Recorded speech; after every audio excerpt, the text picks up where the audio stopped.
एक बिजनेसमैन को काफी लॉस उठाना पड़ा तो उसने उधार पैसे लिए ब्याज पर, और जिससे पैसे लिए थे उसको दे नहीं पा रहा था, लौटा नहीं पा रहा था, और पैसे मांगने वाला एक दिन भी रुक नहीं रहा था। पैसे मांगने वाला आदमी बूढ़ा था और उसे बिजनेसमैन की बेटी हासिल करनी थी, शादी करनी थी। इसलिए बूढ़े आदमी ने कहा कि मैं सारा कर्ज माफ कर दूंगा अगर तुम अपनी बेटी की शादी मुझसे करवा दो। बिजनेसमैन ने मना कर दिया तो बूढ़े आदमी ने एक और ऑफर रखा कि एक काम करते हैं, गेम खेलते हैं जिसमें एक छोटी सी पोटली में 2 पत्थर डालूंगा, एक व्हाइट होगा और ब्लैक होगा।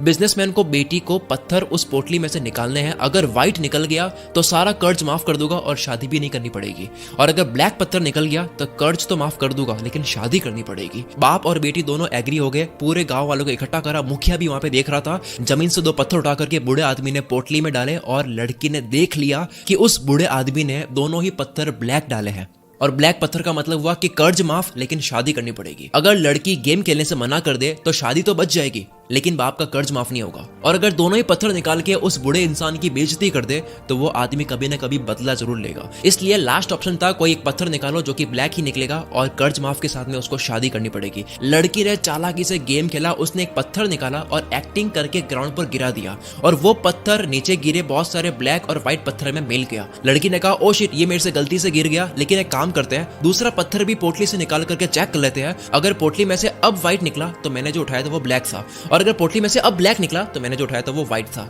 बूढ़ा व्यक्ति वहीं पे फंस गया। पोटली से दूसरा पत्थर निकाला तो वो ब्लैक निकला, यानी कि नीचे गिरा हुआ पत्थर व्हाइट था, और ये पूरा गांव देख रहा था, मुखिया भी देख रहा था कि अब कर्ज माफ हो चुका है और शादी भी नहीं करनी पड़ेगी क्योंकि पत्थर जो उठा के नीचे गिरा दिया था गलती से वो व्हाइट था। इसे कहते हैं टफ सिचुएशन में चालाकी से दिमाग चलाना। इसी तरह से छोटी छोटी कहानियों के माध्यम से मैं आपको ऐसे ऐसे बड़े बड़े लेसन देने वाला हूं जो आपके जिंदगी भर काम आने वाले हैं। तो बिना एक सेकंड भी बर्बाद करे आते हैं दूसरी कहानी पर। एक बिजनेसमैन बीच के किनारे बैठा था, मछुआरों को देखा तो बोला कि इतनी मछली पकड़ने में आपको कितना वक्त लग जाता है? मछुआरा बोला ज्यादा नहीं, थोड़ा ही लगता है। बिजनेसमैन तुम थोड़ी देर और फिशिंग करके कुछ और फिश क्यों नहीं पकड़ लेते, ज्यादा पैसा कमा लोगे। मछुआरा और फिश क्यों, इतने काफी है ना। बिजनेसमैन तो बाकी के टाइम करते क्या हो? मछुआरा फिशिंग करके घर जाता हूँ, वाइफ बच्चों और दोस्तों के साथ में टाइम स्पेंड करता हूँ, शराब पीता हूँ, मजे करता हूँ, गिटार बजाता हूँ, नाच गाना चलता है, पार्टी होती है, फिर सो जाता हूँ। बिजनेसमैन तुम ज्यादा फिशिंग करके पैसे कमाओ, सेविंग करो और उसे बोट खरीद लो जिससे और ज्यादा फिश पकड़ पाओगे कम वक्त में, और इस तरह से एक और बोट ले लो और इस तरह से तुम अपनी टीम बना लो, अपना काम दूसरों को भी सिखा लो, वो आपके लिए काम करेंगे।